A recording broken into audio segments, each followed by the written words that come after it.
Hello there and welcome once again to your friendly neighbourhood spook or ex-spook. It's Carlton Black Ops King again and welcome to my bi-weekly vlog. Today's vlog is going to be taken up by one issue. It's about calling a spade a spade, and basically what we're going to talk about is immigration. Now, you can listen to several different government ministers, secretaries of state, even the Prime Minister, and one of the big issues that they're going to play on, and let me say to you, hand on heart, the real reason for Brexit is immigration. Now, I've spoken to a lot of people post the Brexit vote, and many of them have in the end come around and said, yes, one talks about sovereignty, yes, one talks about trade and whatever else. The reality is that most people didn't understand any aspect of that. But what they did understand, as far as they were concerned, is that there were too many immigrants in the United Kingdom.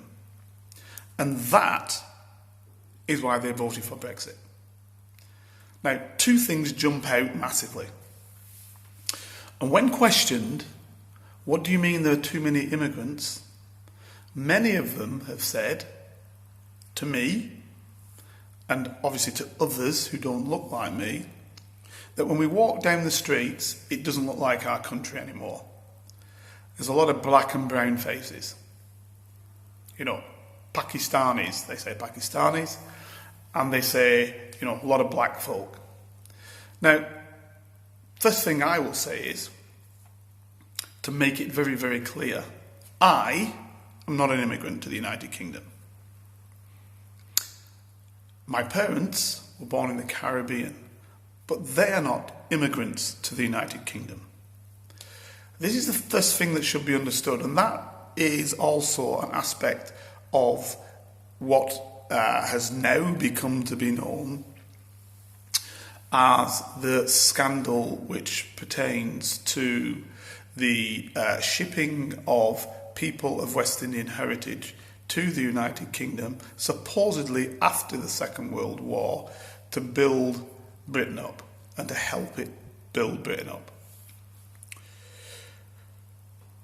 One thing that people should know before we even go along that road towards speaking of this whole issue is that as far as people of colour are concerned, they have been in the United Kingdom for at least 2,000 years.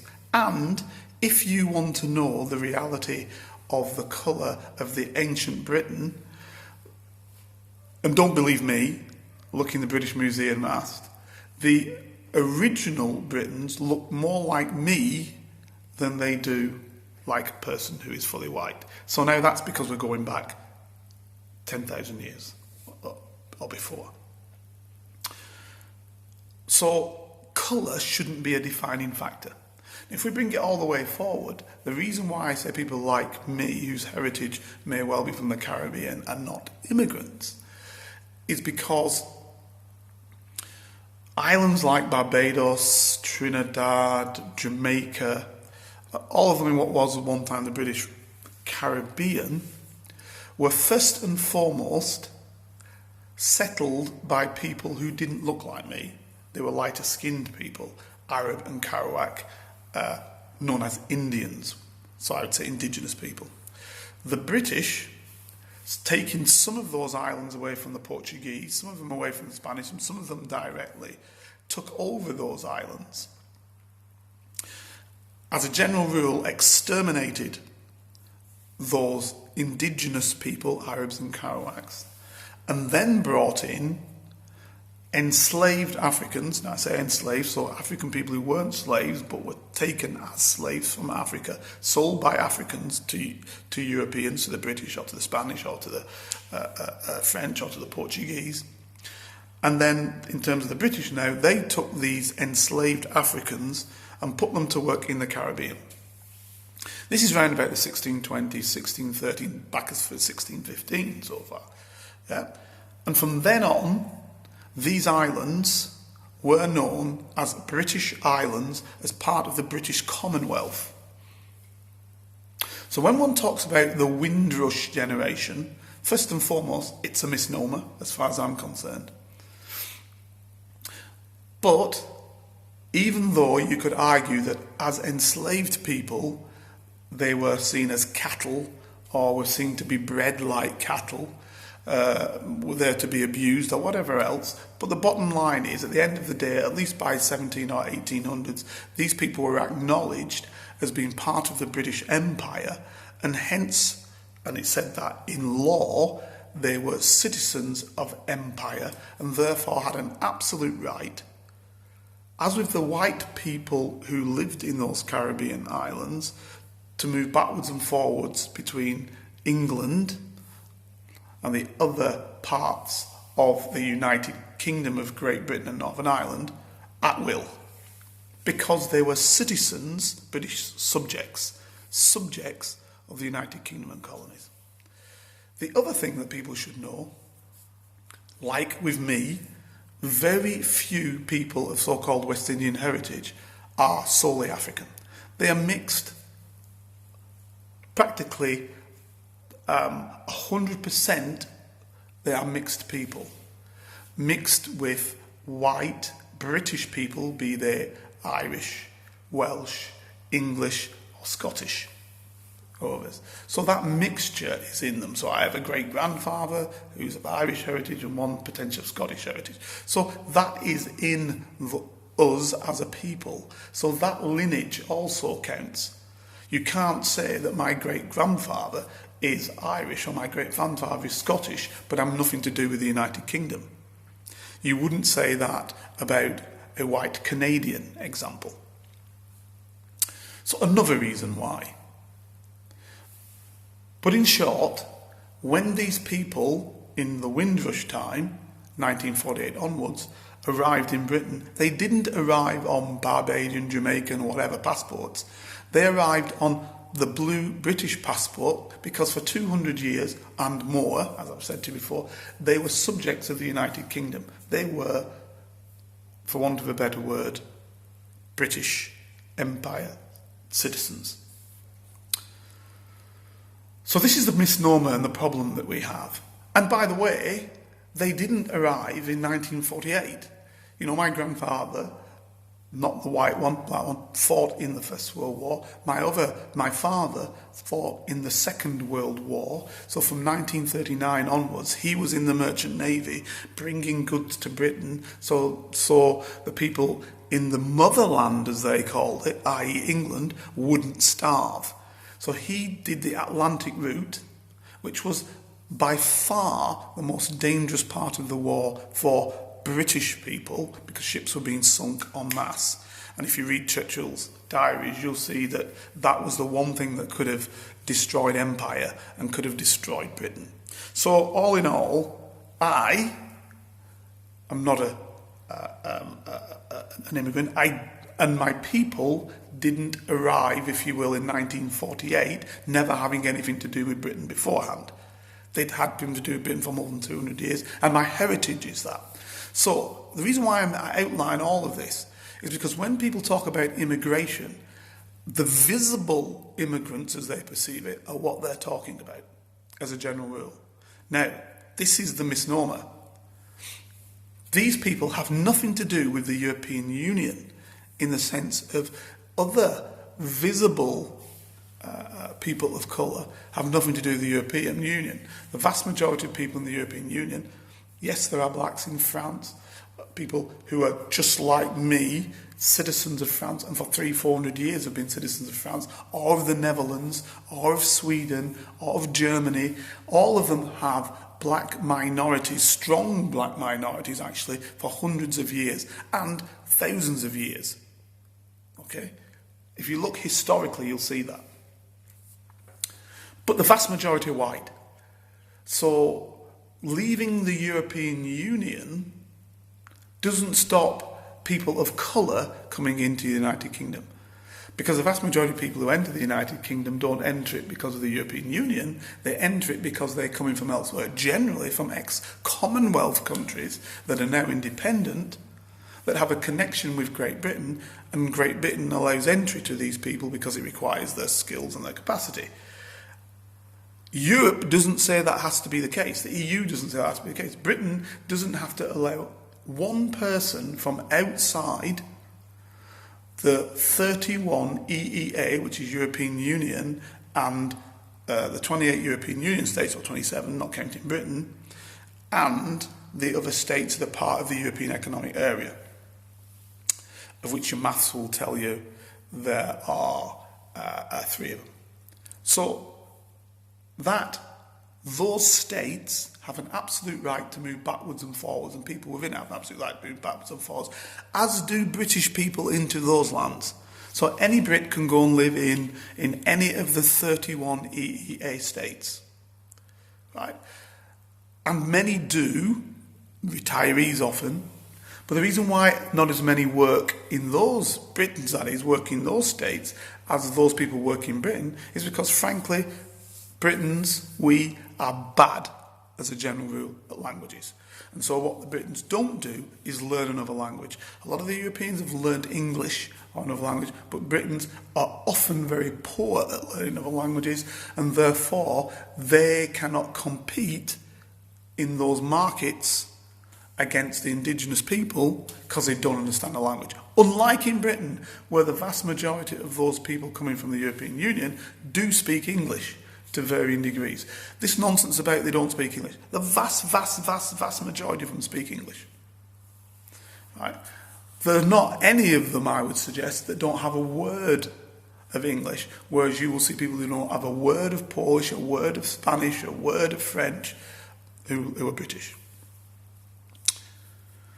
So that's the difference. Why Britons are not taking roles in the European Union at the same level that European Union people are taking roles in Britain. Especially roles that don't require a certain technical expertise. Let's say, in the first instance, being a waiter or whatever. To be a waiter, you need language skills. And if you haven't got language skills because you don't speak the language, you're not going to get a waiter's job. That's why a European can come over here and take a waiter's job, because they do speak English. That's the big difference. But the Englishman who's not been educated, the English woman who's not been educated, the British woman who's not been educated, doesn't have the language skills, so can't take the job in France, in Germany, in Italy, without the language skill, which they don't possess as a general rule. So that's that factor. The other factor is what they don't often tell you, is where you don't need to take anybody from outside the European Union, or the EEA to be precise, the 31 states, which leaves another 165 states in the world where Britain doesn't have to allow one of these people into its country. When you actually look at entry into the country, more of these people from the other 160 states enter Britain as immigrants than they do from the European Union, where the UK has no control over that movement because it's a free movement of people, as it's a free movement of Britons into those other 30 countries. That's the difference. Okay? So immigration, even if tomorrow we leave the EU, there's still going to be 140, 150, 160, 180,000 people from other countries, 160 countries that have nothing to do with the EEA, that will be coming into Britain as they do every year now. That's your immigration that people don't want. Many of those people have some connection with Great Britain and its colonies. So like me, their grandparents, their parents before them were connected to the colonies. Basically, Great Britain, in its colonies, ran 3/4 of the world. And at one stage, actually before the 1948 Nationalities Act, and obviously during the wars, all those people had a right to come to Britain. Why? Because all those people were fighting in wars on behalf of Britain. Because all those people were British subjects. Okay? That's the point. So let's call a spade a spade. Let's not pretend that we're out of the European Union because for some reason we don't like being in the European Union. Let's admit the reason why most people want to leave the European Union is one simple reason, and that reason is immigration. But if you're going to do it for that reason, understand that this immigration that we don't want actually is not a manifestation of the European Union or the EEA, but a manifestation of the British Empire. And that the sins of the fathers have come back to haunt the sons and the daughters.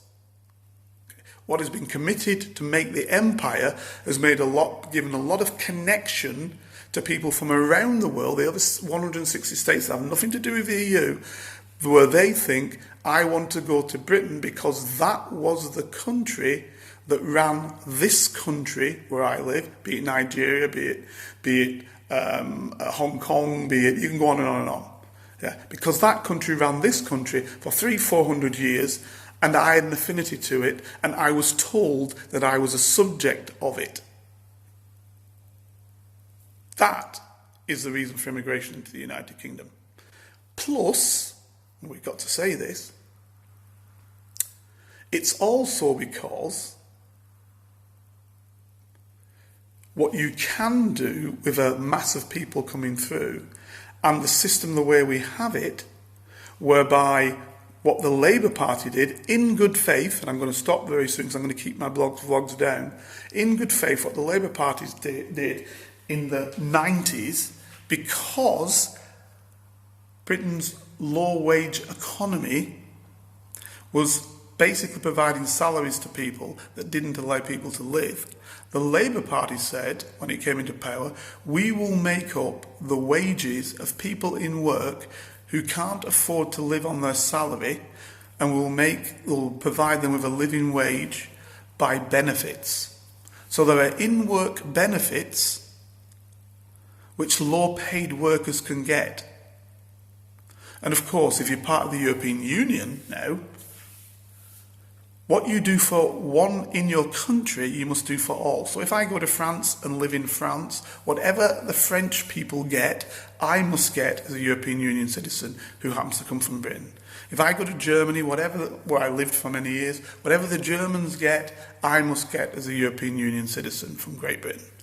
So that's the way it works. And that's exactly what we're doing for people from Poland who live in Britain. They're getting exactly what the British get. So if you are receiving low pay, your salary can be made up at the level to give you a living wage. Also, what the UK says, if I have children, regardless of where they are, I'm entitled to child allowance. So that's what they get, even if the children are in Poland. Frankly, that's the same as the Germans. So it's not anything that we're doing special that other countries aren't doing. But it's not the same in Germany for low-paid workers. Because frankly, what the Germans say is that each worker must have a living wage. Britain didn't say that. The British government said, we will make up a living wage from state coffers, i.e. we will pay benefits to people to make them have a wage that they can live on. What's the first thing that employers do? They say, great, if the government's going to pay to up the wage levels when they're in work, we'll keep our wages low. Germans say no. They say, companies, if you work in Germany, you must give people a living wage, so we don't need to make the wage up. That's the big difference. So again, that's a British problem. It's not a European Union problem. And you can look at France and you look at various other countries where that's exactly the same. They say to employers, you need to pay your employees a living wage, otherwise it's illegal. Simple as that. Britain doesn't say that. They say, you pay them a poor wage and we'll make it up. So that's a British problem, not a European Union problem. Okay, look, I'm going to stop here. You know my views on the European Union. We're better in than we are out. And I'm just explaining to you why the immigration argument doesn't hold water. Listen, any arguments with what I've just said, please come back to me.